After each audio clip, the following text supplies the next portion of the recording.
राजा गोपी चंद ने माँ के वचन काट के उत्तरवा शिकार खेला, अपने बाणों से प्रहार कर दिया, यानी कि स्पॉट डेड फ्लाइट स्पाई, यानी कि मर्डर कर दिया।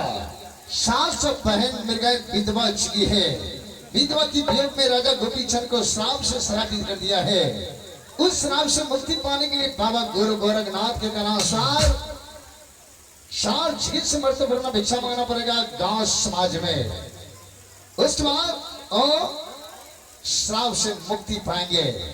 तो आए राजा गोपी चंद अब जोगी बनने के लिए हमारे बाबा गुरु गोरखनाथ की कुटिया चल गए हैं। उसे सरंगिया, झोलियां और लाल बस्तर उन्हें मिलेंगे और यहाँ से come on note college proud knowledge get out, यहाँ से प्रस्थान हो जाएंगे भिक्षा के लिए।